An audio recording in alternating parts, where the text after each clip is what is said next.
안녕하세요. 한국경제신문 경제부 자동욱 기자입니다. 대부분 추석 연휴를 마치고 처음 근무를 시작하는 날일 텐데요. 아무래도 연휴 기간 밥상에서 가장 화제가 됐던 게 집값이 아닐까 싶습니다. 식구들 사이에서도 의견들이 분분했는데요. 당분간 집값이 오를 거다. 아니다. 이제 정점을 쳤다. 이런 의견들이 많았다고 합니다. 그래서 오늘은 부동산 불패 신화가 어디서 시작됐고 또 이런 신화가 계속될 수 있을지 이런 궁금증에 대해 얘기를 나눠보는 자리를 마련했습니다. 우리나라 경제와 금융시장 현장을 오랫동안 지켜봐온 전문가를 모셨습니다. 홍경식 국제금융센터 부원장입니다. 네, 시청자분들에게 인사하시죠. 네, 안녕하십니까. 홍경식입니다. 올해 4월 국제금융센터로 오시기 전에 한국은행, 그러니까 우리나라의 중앙은행이죠.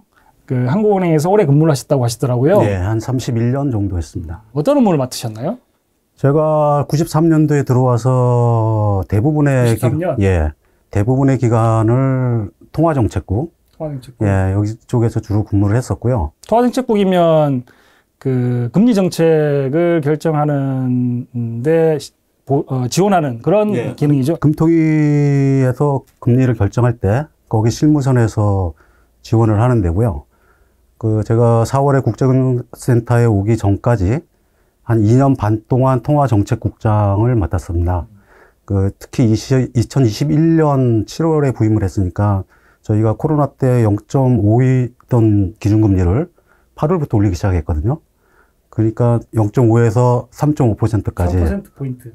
300bp를 올리는 작업을 작년 1월까지 했고 그 위에 1년간 쭉 유지를 하고 그다음에 이제 올 4월에 하는 통화정책국장 중에서 금리를 가장 많이 올린 그런 국장이겠네요. 아마 앞으로도 기록이 깨지기는 쉽지 않을 것 같습니다. 본론을 시작하겠습니다. PPT 자료를 보시면 84제곱미터 국민평형 아파트죠. 최고가 추이를 나타내는 그래프인데요. 반포동에 잘 아시는 아파트겠지만 아크로 리버파크나 레미안 원베일리 가격인데 올해 6월만 해도 50억에 하던 거래가 7월 달에 50억, 8월 달에 60억, 한 달에 5억씩 뛰었단 말이에요. 이런 강남권 집값 급등세가 이렇게 심상치 않은데 이런 시장에 대해서 좀 어떻게 보시나요? 지금 부동산 시장이 이렇게 된다는 건 상당히 좀 심각하게 봐야 됩니다. 가격만 오르면 그것도 문제지만 이것이 주택담보대출을 동반하면서 가계가 지고 있는 부채 규모가 점점 커지고 그게 걷잡을 수 없이 계속 커진다는 거는 상당한 위기감을 가지고 경제를 다루는, 경제정책을 다루는 사람 입장에서는 상당한 위기감을 가지고 봐야 된다고 생각을 하고요. 그 위기감은 현 정부나 한국은행도 똑같이 가지고 있다고. 결국 이제 집값이 오르는 거에 대해서 정부가 위기감을 갖는다는 거는 그 가계부채가 늘어나고 그 가계부채가 늘어난 게 또 부실이 되지 않을까 이런 것들을 걱정하는 거죠. 부실의 두 가지 문제로 봐야 되는데요. 가계부채가 부실화된다 그러면은 서브프라임 모기지 사태처럼 그것이 금융기관에 타격을 주고 금융기관의 건전성에 문제를 주면서 금융 시스템의 불안을 야기할 수 있는 그런 상황이 하나 있는데 우리나라는 그런 상황보다는 가계부채의 절대량이 늘어나면서 이 이자 상환 부담, 부채가 하도 커지다 보니까 이자 상환 부담이 너무 커져가지고 결국은 소비를 못하게 되고 소비가 죽게 되니까 경제 성장이 둔화되고 또 한 면에서는 사회적인 측면에서는 가계 부채가 집값을 동반하기 때문에 집값이 이렇게 높아지다 보니까 젊은 층이 집값을 구하기 힘들어서 결혼을 포기하게 되고 결혼을 하더라도 저출산이 되는 초저출산 이런 사회적인 문제까지 일으키는 아주 심각한 문제라고 생각합니다. 결국 저출산의 원인 중에 주요한 원인 중에 하나가 이렇게 높은 집값 문제다 이렇게 말을 요약할 수도 있을 것 같은데요.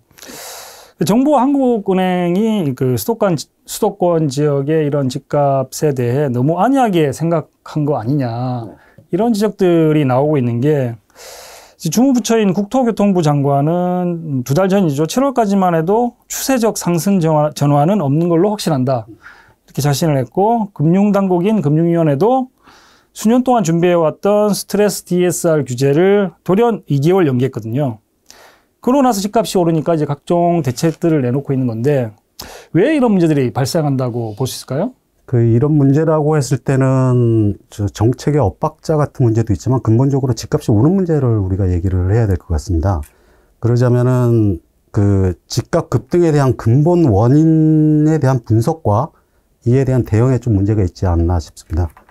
한번 넘겨볼까요? 거기 보면 이미 발표된 내용입니다. 작년 7월에 금융통화위원회에서 금리 결정을 하면서 나왔던 의사록인데요.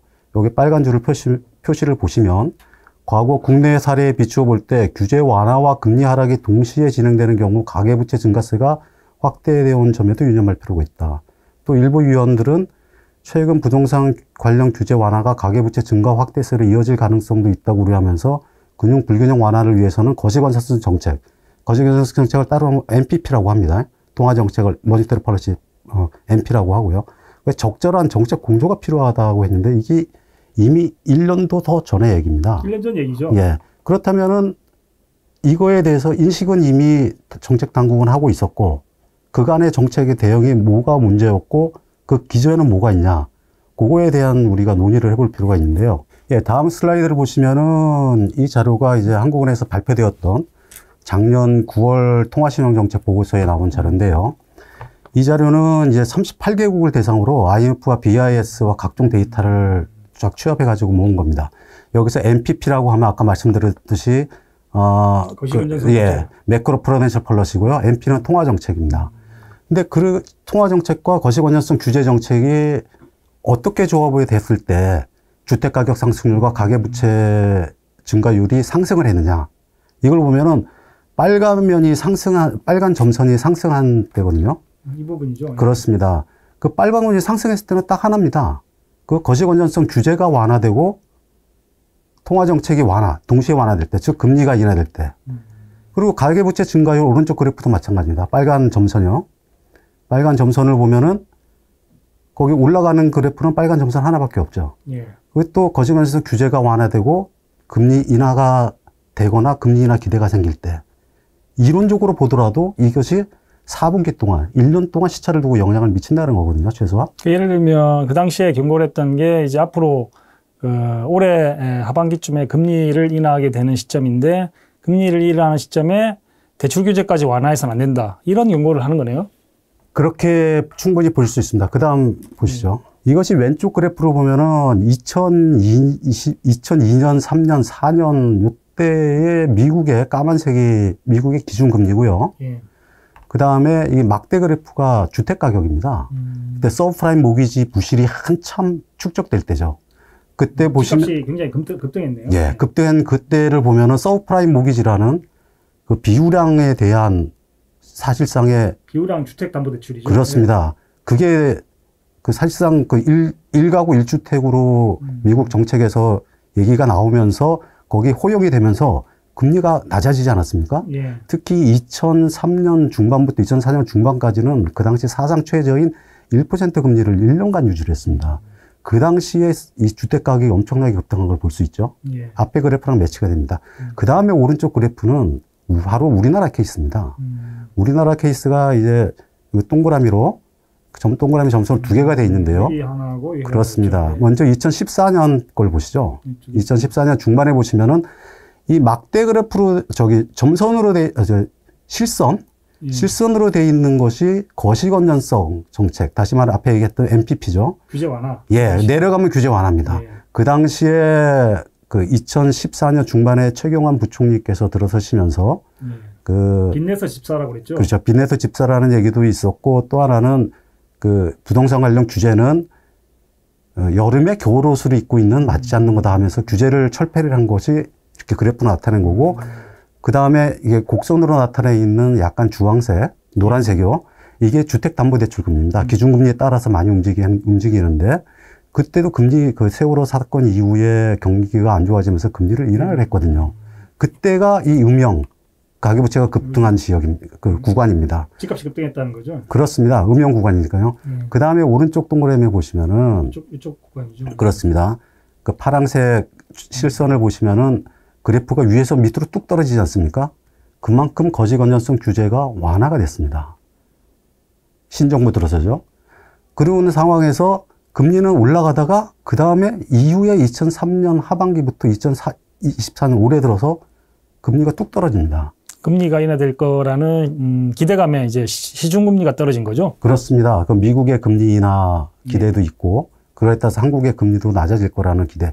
다시 얘기하면은 거시경제성 규제, 최근의 집값 급등은 거시경제성 규제가 이미 작년부터 크게 완화되고 1.3 대책으로 표현되는 그걸로 완화된 상황에서 금리 정책이라는 거는 언젠가는 경기에 따라서 움직일 수밖에 없는데 이게 인하가 되게 되면은 가계부채가 급증하면서 주택가격이 급등할 수밖에 없다는 게 이미 예견이 됐던 거죠. 하늘에서 경고를 하고 계속 이제 정부 당국자라면 충분히 예견할 수 있었다 이런 그렇죠. 거죠. 그 당시에 저희가 보도자료, 한국은행에서 보도자료도 내고 해가지고 금통위원들께서도 의사록이 나갈 때 언론에서 뭐라 그러냐면 가계부채에 대한 성토라는 표현까지 자극적인 표현까지 쓰면서 이게 이렇게 늘어나는 거, 특히 특례보금자리론이나 50년 만기 주택담보대출이 은행이 취급하면서 크게 늘어난 거에서 상당히 많이 우려를 했습니다. 그러고 나서 우려를 한 지 이제 1년이 지났거든요.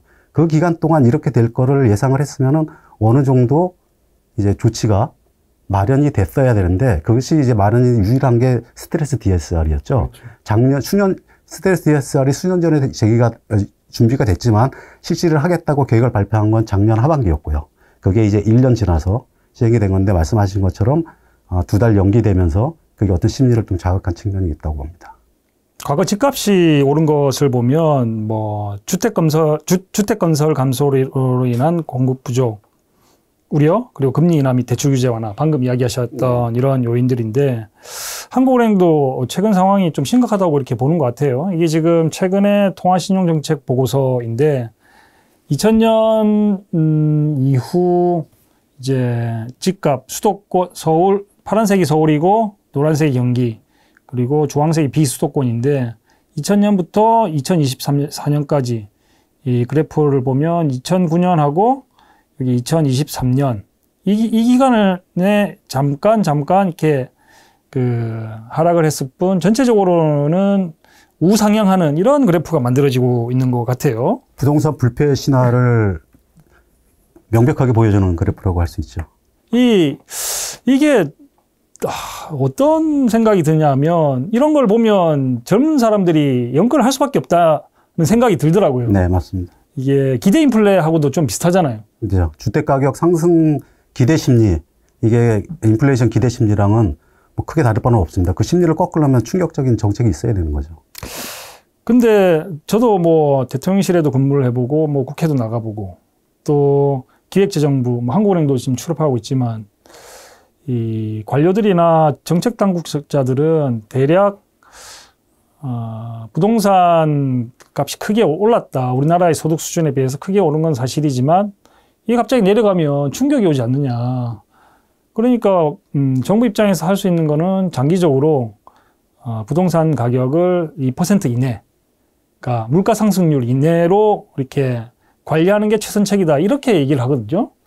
정부는 그런 식으로 얘기를 하는데 실제로 그게 현장에서 잘 작동이 됩니까? 이론적으로 저희가 이상적으로 보자면은 앞에 하신 말씀이 맞습니다.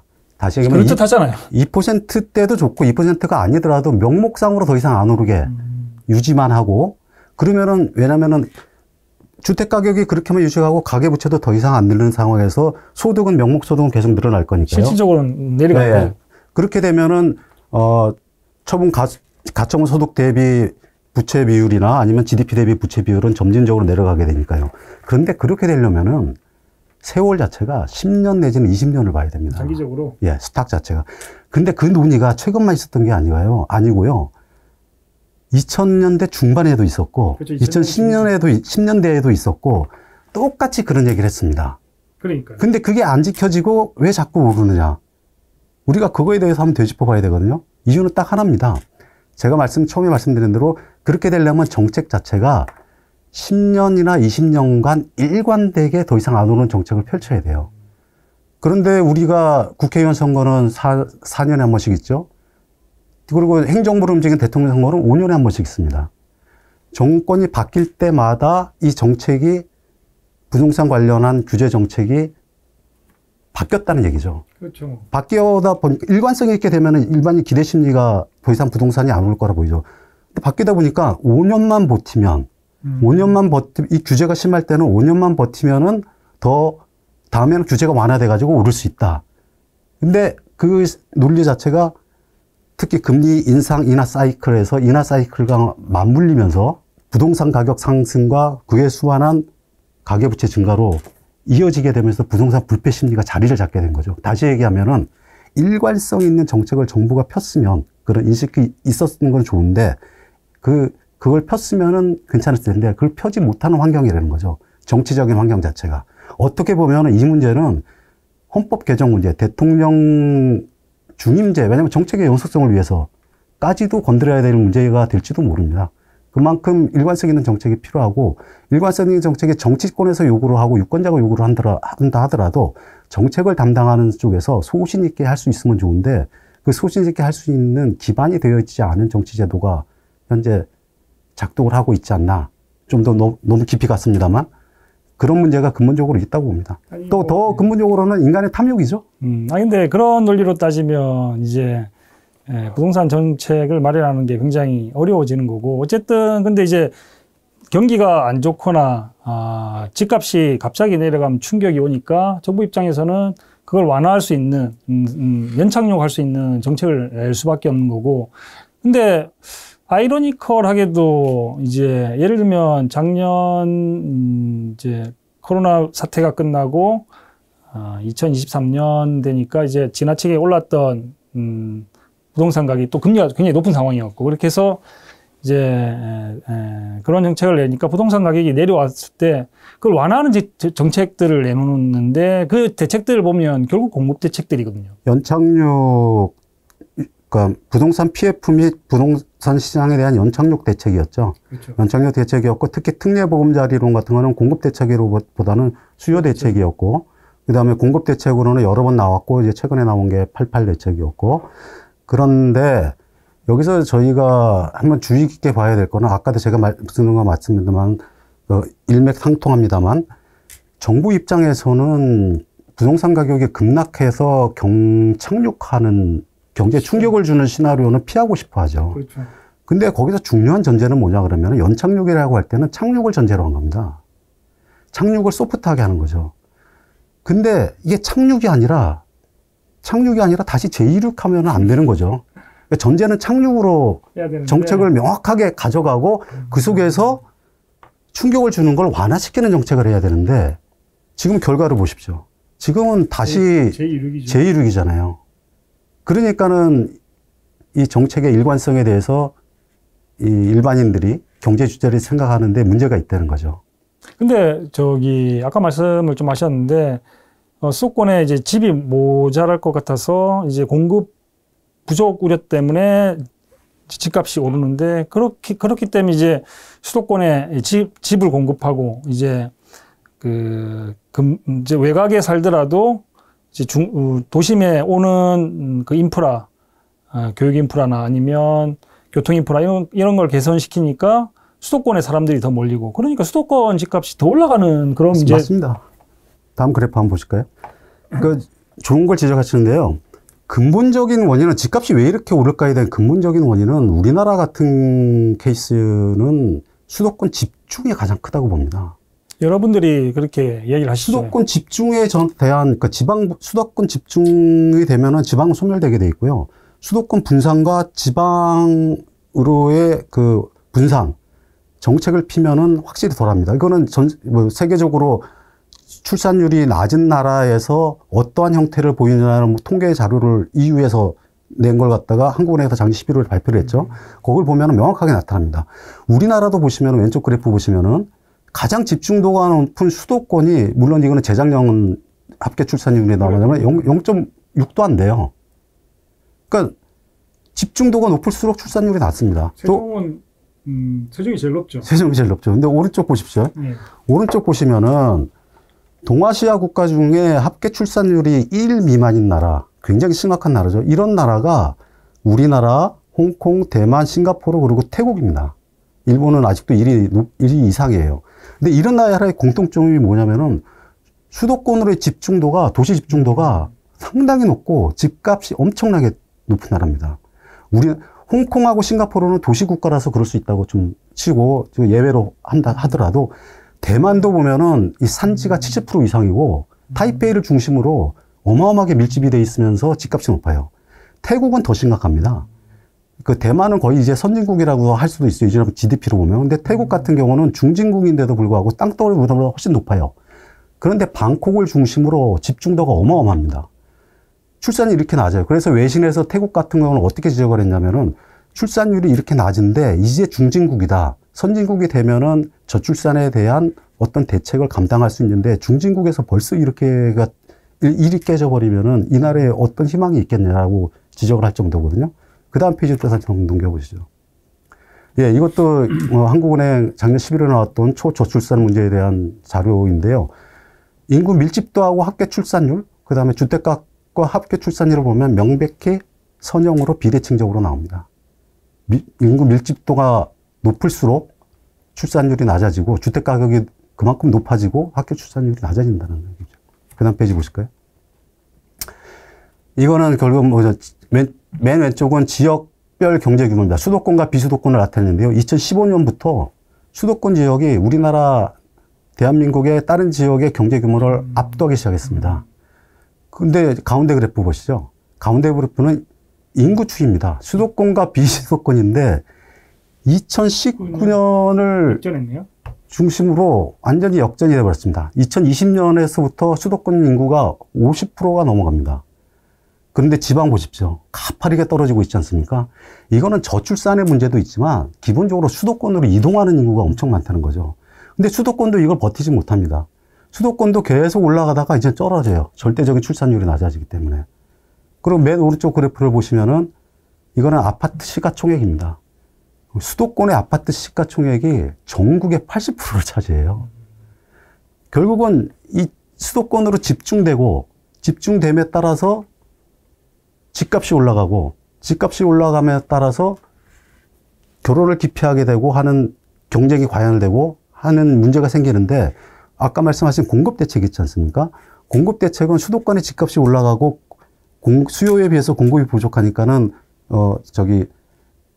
그린벨트를 해제하면서 공급을 늘린다고 하는데 그게 단기적으로 2, 3년, 3, 4년 길게 보면은 이때 동안은 가격을 잡을 수 있어요. 예를 들어서 우리가 일산이나 분당 신도시 건설을 졌을 때는 그 이후에 수년간 서울 집값이 안정됐거든요. 그런데 지나고 보세요. 그 결과가 뭔가. 수도권으로 사람이 더 모이는 환경을 조성한 겁니다. 길게 보면 수도권으로 집중되는 걸 더 강제하는 겁니다. 다시 얘기하면 지금부터 집값을 잡으려면 단기, 장기가 섞여야 되는데 장기적으로 GTX라 그래가지고 만들어가지고 수도권 외곽의 교통편이나 편의시설을 넓히는 것보다 그런 건 예산 가급적 억제하고요. 지방에 광역시 있지 않습니까?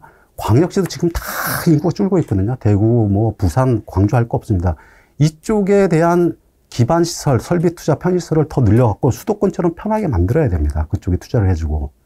그래야지 수도권 쪽으로 집중이 덜 되고 그쪽에서 해결할 수가 있어요. 제가 알기로는 그 문제를 이제 노무현 정부에서 처음 얘기를 해서 그때 그 지방균형발전위원회도 설치하고 대통령 산하에 그래서 공기업도 내려보내고 계속 문제제기는 해왔던 거 아닙니까? 근데 그거 자체가 부족했던 거죠.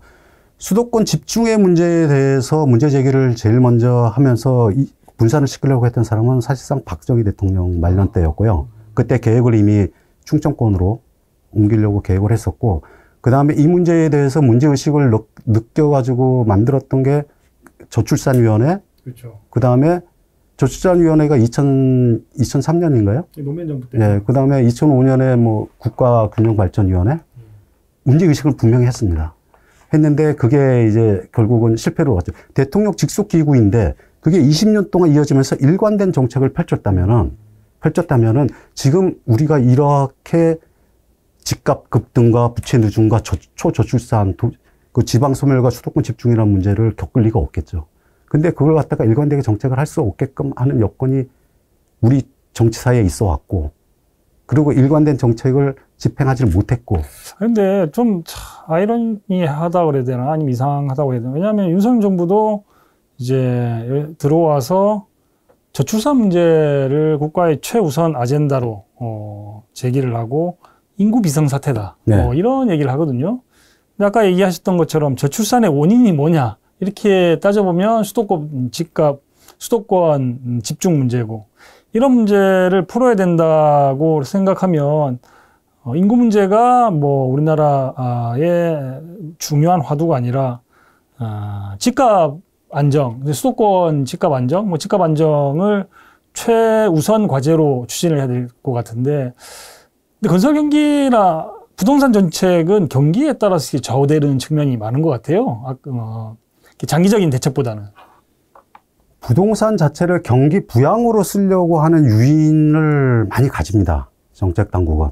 특히 어느 정부 들어서나.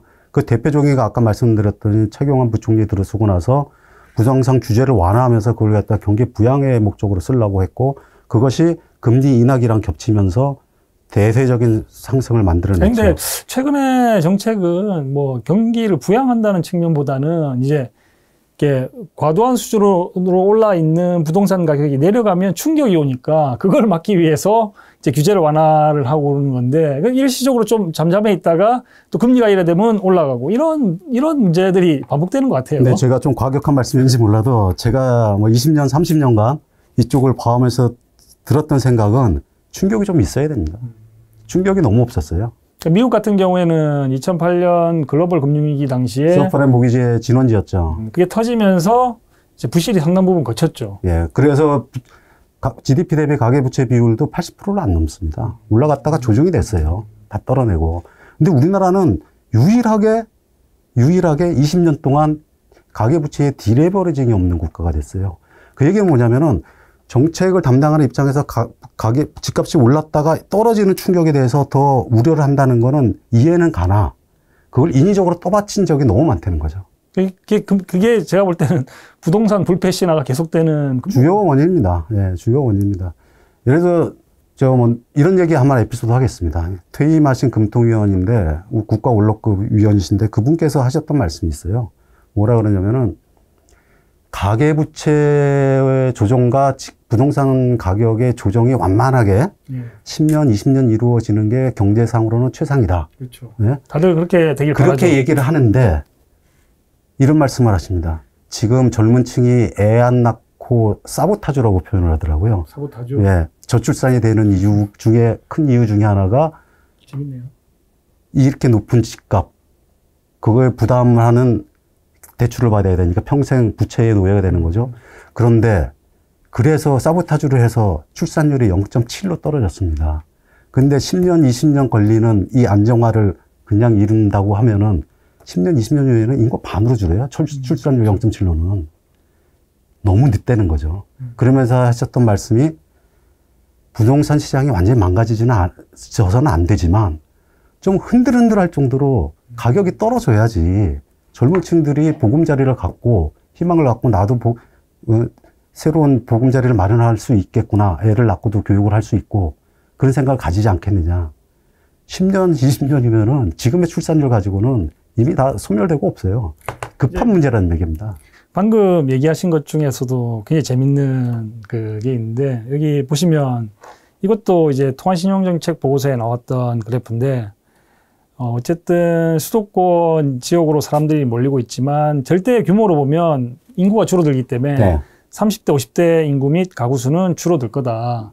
예년부터 뭐 일본 사례도 뭐 대표적인 거고 인구가 줄고 인구가 줄게 되면 주택을 살 수 있는 사람 자체가 줄어드는 거 아니냐. 그렇기 때문에 이제 집값이 안정이 될 거다. 이런 얘기를 하시는 분들도 있는데 여기에 대해서는 뭐 어떤 생각을 하시나요?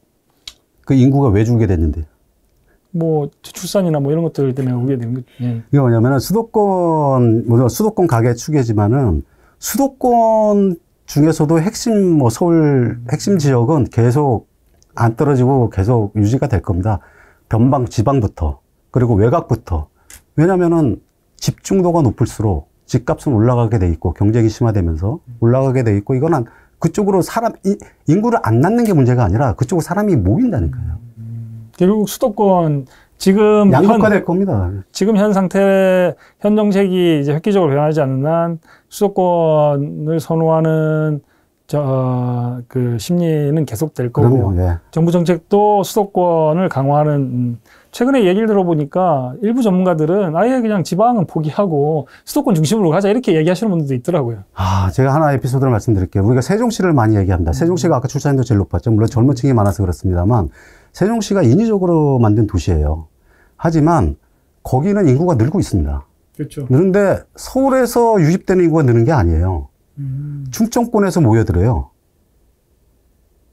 무슨 얘기냐면은 지역의 거점 도시를 막 돈을 투입해가지고 인프라를 편리하게 깔아놓고 하면은 예를 들어서 경상도나 전라도에서 인구가 줄어드는데 도시를 선호하죠, 사람들이. 광주나 부산이나 대구로 몰리고 그쪽의 지역 문제는 그 거점 도시를 중심으로 대응을 하면은 훨씬 낫다는 거죠, 지금보다.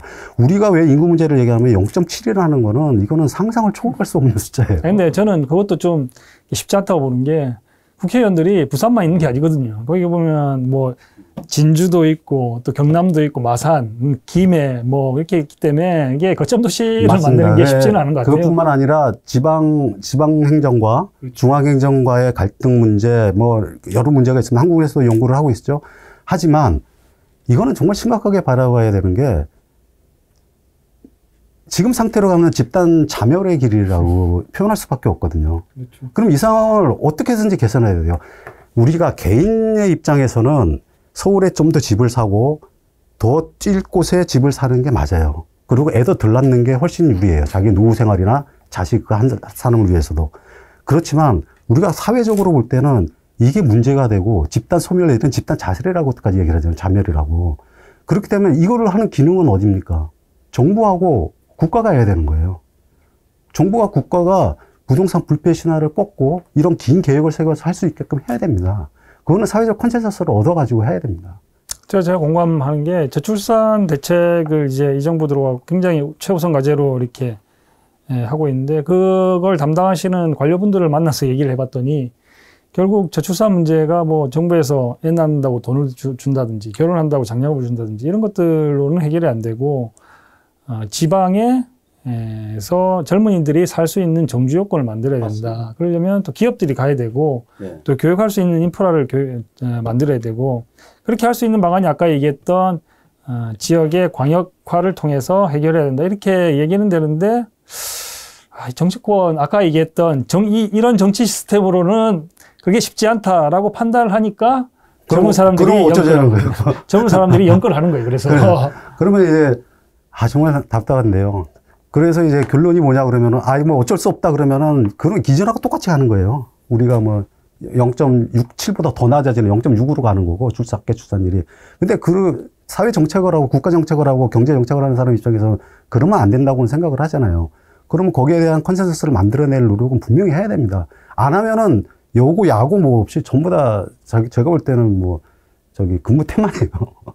앞으로 뭐 그런 논의가 뭐 또 시작될 수도 있을 것 같고요. 근데 이미 늦었는데 빨리 해야 됩니다. 예, 대화를 좀 다른 쪽으로 이렇게 해보려고 그러는데 이제 부원장님께서 홍보원장님께서 통화정책 전문가거든요. 네.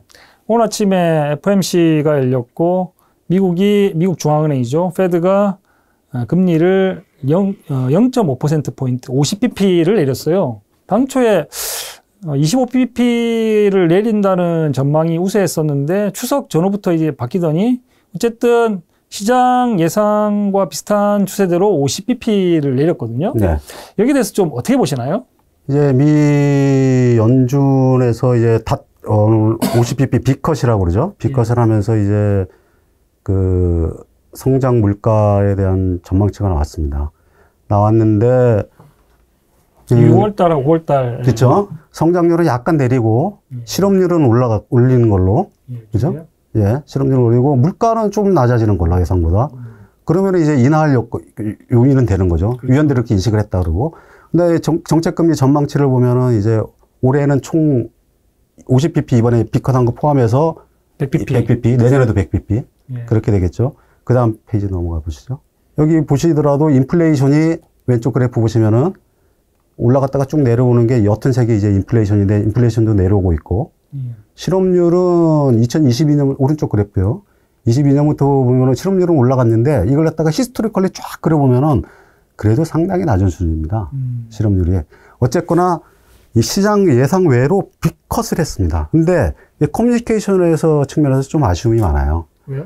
왜냐면은 파월 의장이 저번에 잭슨홀 미팅 때 0.5 빅컷은 거의 없는 것처럼 얘기를 했고. 그렇죠. 이때까지 그 쭉 그렇게 다음에 얘기했죠. 데이터 디펜던트 한다 그랬거든요.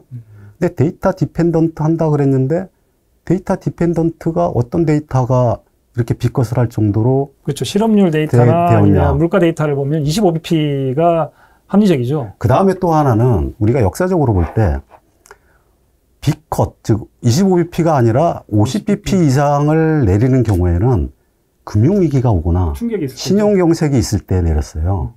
더군다나 금리를 인하를 하기 시작하는 첫 사이클 때 팍 내린 적은 50bp로 내린 적은 거의 없었거든요. 처음부터. 네. 더군다나 그러면 경기 침체 때문에 그러냐. 근데 파월 연준 의장은 기자회견에서 경기 침체 아니라 그랬어요. 그렇죠. 그래서 시장 사람들이 많이 의구심을 가지는 게 이게 좀 정무적인 판단이 들어간 거 아니냐. 이런 의심을 가지게 되는 거죠. 정무적인 판단이라고 하면 대선을 앞두고 민주당한테 유리한 경제 구도를 만든다. 뭐 이렇게 해석을 하는 거죠. 모르겠습니다. 시장에서는 뭐 그런 얘기도 좀 있는 것 같은데 그래서 커뮤니케이션의 그러니까 중앙은행의 커뮤니케이션은 굉장히 중요하거든요. 그리고 투명해야 되고 트랜스페어런스라고 그러지 않습니까? 그다음에 어카운터빌리티 설명 책임이 있어야 되고 그런 측면에서 일관성 측면에서는 상당히 좀 많이 아쉬움이 있다. 그다음 페이지 한번 보실까요? 그래서 제가 묻고 싶은 말은 이겁니다. 우리가 인플레이션 시대를 경험했던 거는 1970년대하고 80년대 초밖에 없어요. 그 이후에는 큰 인플레이션을 경험하지 못했습니다. 저금리 시대가 쭉 됐으니까. 그렇습니다. 그 저물가 시대가 됐었고. 그런데 인플레이션을 우리가 이번에 크게 한번 겪었어요. 그리고 한 3년 지났나요? 그런데 이제 안정이 인플레이션이 됐다고 완전히 안정이 됐다고 생각해서 빅컷을 한 것일 거 아니에요? 안정이 됐다고 다들 네. 생각하고 근데 있죠. 그래프를 보십시오. 이게 70년대의 미국의 사례입니다.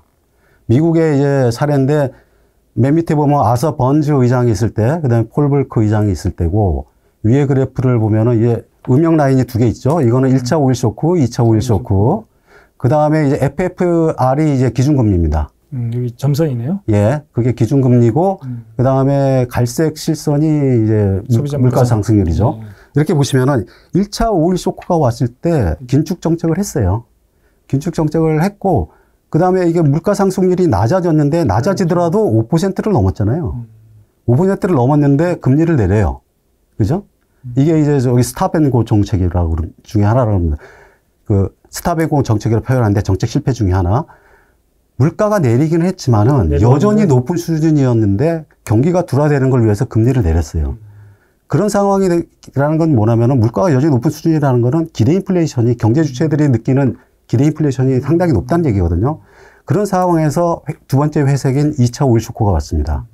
2차 오일 쇼크는 1차 오일 쇼크보다 충격 자체가 많지 않았죠. 크지 않았다고 그래요. 그럼에도 불구하고 물가는 훨씬 더 뛰었어요. 그렇죠. 기대 인플레이션이 가시지 않은 상황에서 완화 정책을 펼친 데다가 공급 충격이 오니까 인플레가 크게 올라간 겁니다. 그때 폴 볼커가 나서서 기준금리를 FFR이라고 하는 걸 20%까지 올렸어요. 20%까지 예. 올렸죠. 그래서 겨우 잡았습니다. 그런데 그 기간 한번 보세요. 몇 년이 걸렸나? 거의 뭐 72년부터 하면 7, 8년이 걸렸네요.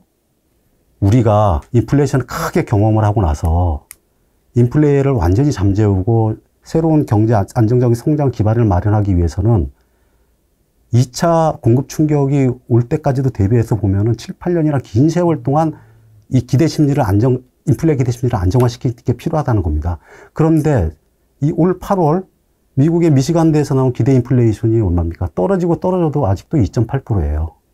이런 상황에서 빅컷이라는 걸로 미 연준이 금리를 팍 인하했다는 거는 앞으로 2차 공급 충격 발생은 없고 또한 기대 인플레이션도 더 2%대로 낮아질 것이라, 앵커링 될 것이라는 자신감이 있었으면은 그게 합리적으로 되는 거고, 만약에 2차 공급 충격이 발생해서 똑같은 역사적인 반복을 한다 그러면은 또다시 역사로부터 배우지 못하고 또다시 정책 실책을 스탑의 공급 정책을 반복한 게 아니냐라고 비판을 받을 수도 있어요. 앞으로 어떻게 될지는 모르겠습니다. 앞으로 아무래도 이제 통화 정책을 오래 하시다 보니까 매파적인 그런 시각을 유지할 할 수밖에 없는 거고, 또 지금 시점에서는 그런 의견을 내는 게 필요하다고 저도 이제 생각이 드는데요. 어쨌든 연준에서는 뭐 어떤 이유에서든지 아마 고용 측면을 좀 더 앞으로 우리가 보지 못한 고용 데이터를 볼 수도 있었고, 어쨌든 50bp를 인하했는데 상대적으로 시장의 충격은 좀 없는 것 같아요. 네, 그동안 미 연준이 원래 그냥 의도치 않게 빅컷을 하면 두 가지 시장에서 반응을 하게 되죠. 첫째는, 야, 이게 웬 큰 선물이냐. 웬 떡이냐. 아니면은, 야, 우리가 알지 못하는 큰 경제에 안 좋은 거에 있을 것 같아. 이게 또 혹시 예. 우리가 모르는 쇼크 오는 거 아니냐. 예, 근데 뭐 주가 움직이나 이런 움직임은 그렇지는 않았죠. 왜냐하면은 미 연준의 그 정책 결정이 있기 전에 7일 연속 주가가 올랐습니다. 미 주가가. 그래서 어떻게 보면은 지금 상황에서는 뭐 어떤 결정을 내리든지 간에 좀 조정을 받을 만한 상황이었고, 이제 제가 볼 때는 오늘 내일 그리고 다음 주 초까지 미 연준의 빅컷에 대한 평가가 냉정하게 평가에서. 다시 이루어질 겁니다. 요즘 오늘 선물 보니까 미국 주식 선물 보니까는 뭐 1% 내외로 오름세를 가져가더라고요. 그걸로 볼 때는 오늘 어젯밤에 하락한 거는 다시 또 만회를 하지 않나 싶고, 어떻게 보면 이런 생각을 합니다. 미 연준이 이런 결정을 했는데 결국은 우리가 그 그린스펀 푸시나 버냉키 푸시라고 많이 했잖아요. 미 연준 푸. 그러다가 이제 인플레이션이 막 도래하니까는 거기에 혹시에 나갔다가 원래 그 연준 풋으로 다시 회귀하지 않았나. 연준 인사들이.